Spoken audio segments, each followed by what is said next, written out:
The bee hummingbird is not only the smallest hummingbird, but the smallest bird in the world. Barely larger than the bee it's named after, almost everything about this hummingbird is special.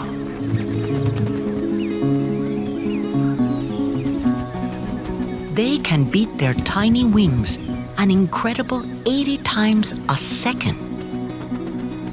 The whole nest is smaller than a golf ball. The mother will lay 1 or 2 eggs the size of coffee beans. It's a good year, and 2 healthy chicks have hatched.